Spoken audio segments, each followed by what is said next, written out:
Je prends une fourchette, la colle dans une éponge pour laver la vaisselle. L'humidifie avec de l'eau, quelques mouvements et la vaisselle est parfaitement propre jusqu'au fond.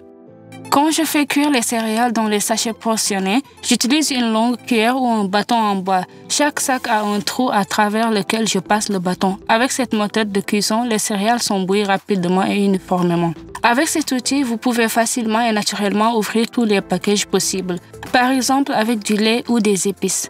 J'arrache plusieurs feuilles rectangulaires de papier d'aluminium et je les roule dans un tube. Je ferme l'anneau et le fixe. De plus, je couvre le support en aluminium avec du papier sulfurisé.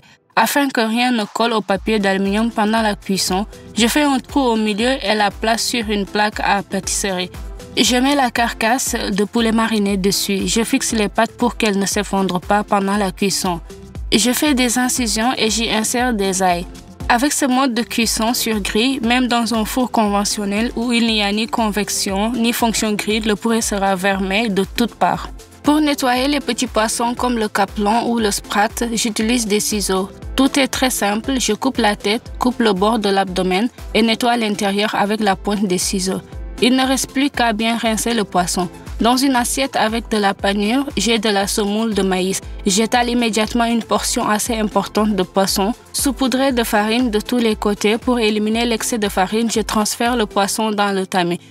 Je chauffe la poêle avec un peu d'huile et place les poissons bien serrés les uns à côté des autres. Frire à feu moyen pendant environ 5 minutes. Je fais tourner toute la casserole avec le poisson d'un coup. Faites glisser directement le poisson de la poêle sur un couvercle ou une assiette. Je couvre d'un poêle à frire sur le dessus et je le retourne d'un mouvement brusque. Maintenant, je prépare le deuxième côté pendant environ 30 à 4 minutes. Cette beauté est obtenue rapidement et pas du tout difficile. Bien sûr, j'ai lavé la poêle après avoir fait frire le poisson. Je verse de l'eau dans la casserole, je mets le feu. Ici, j'ai également mis quelques tranches de citron et 2 clous de girofle. Je fais bouillir cette eau parfumée pendant 5 à 7 minutes. Cette procédure éliminera l'odeur de poisson non seulement dans la casserole mais également dans la pièce. J'écoute toujours ton opinion et j'adore utiliser tes merveilleuses trouvailles. Depuis peu, c'est aussi devenu un paquet de beurre sur lequel il reste toujours un peu de beurre plié et soigneusement mis au congélateur.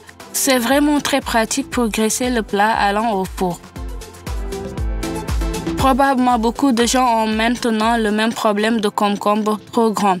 Mais ils ont aussi de grandes utilisations. Pour ce faire, j'épluche les concombres, les coupe en deux et j'enlève le noyau avec les graines à l'aide d'une cuillère.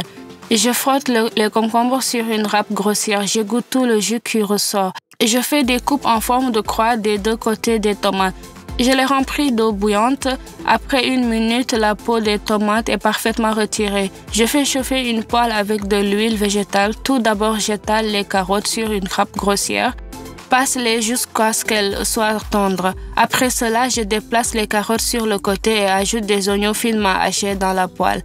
Dès que l'oignon devient mou et doré, j'envoie les concombres râpés et les tomates hachées que j'ai pelées. Dans la casserole, je mélange les légumes, couvre la casserole avec un couvercle et laisse mijoter 30 à 35 minutes à feu doux. Après ce temps, j'ajoute du sel, du poivre noir moulu et de l'ail haché. Je mélange et goûte le sel. J'en rajoute au besoin. Maintenant, je verse un peu de vinaigre de table et laisse mijoter les légumes pendant encore 5 minutes. Je ferme le couvercle et laisse infuser. Je transfère le caviar de concombre fini dans un bocal, le refroidis et conserve au congélateur. Vous pouvez cuisiner non seulement des plats sucrés, des compotes ou des confitures de cassis. Je fais une sauce très savoureuse. Je lave les baies, les sèche, les mets dans un verre profond. J'y ajoute également 2-3 gousses d'ail, ainsi que du sel, du poivre noir moulu et du basilic séché. Eh bien, pour équilibrer le goût, il faut un peu de douceur. J'utilise du miel. À l'aide d'un mixeur plongeant, mixez le tout jusqu'à consistance lisse. Cela ne prendra pas plus de 2 minutes et la sauce se révélera très uniforme et lisse. Eh bien, pour que tous les goûts s'unissent, je ferme le pot et avec un couvercle et le mets au réfrigérateur pendant quelques heures pour infuser. Une telle sauce riche et brillante sera un excellent ajout à tous vos plats. J'aime beaucoup l'été car c'est le moment de préparation merveilleuse et intéressante. Par exemple, je prends un gros bouquet de basilic violet. J'utiliserai principalement les feuilles ou la partie supérieure des tiges. Je les mets tout bien serrés dans un bocal et verse dessus 9% de vinaigre de table. Je ferme le bocal et je le mets dans un endroit sombre et frais pendant exactement 30 jours. Pendant ce temps, le basilic donnera au vinaigre sa couleur et son arôme. Maintenant, il peut être utilisé dans toutes les sortes de salades et sauces. Ce sera très intéressant. Une excellente façon de couper magnifiquement une pastèque. Je prends une demi-pastèque, je la coupe en 4 parties. Chaque de ces parties a 3 coins à côté de la croûte. Je fais d'abord des coupes comme indiqué dans la vidéo. Après, sur chaque côté, je fais 2 coupes à part entière. Il s'avère qu'il s'agit ici d'une telle pyramide composée de cubes et il ne reste plus qu'à verser ces jolis morceaux sur un plat de service. Pour ouvrir facilement le bocal, je prends la clé avec une fourchette. Après cela, j'ai mis la manche de la fourchette dans le trou de la clé. La fourchette fait un excellent effet de levier. Après avoir reposé les clous de girofle dans le pot, je soulève la poignée et ouvre le couvercle. Soit dit en passant, à partir d'un couvercle en étant plié en deux, vous obtenez un excellent outil de sculpture. Vous pouvez faire des coupes dans les légumes ou les fruits, par exemple radis, concombre, orange, citron ou pomme, puis je les coupe en tranches. Un fait intéressant est que dans notre pays, les fruits de l'olivier, olive européenne vert et noire, sont appelés différemment. Olive et olive noire respectivement, quoique c'est la même chose et les fruits ne diffèrent que légèrement par leur degré de maturité.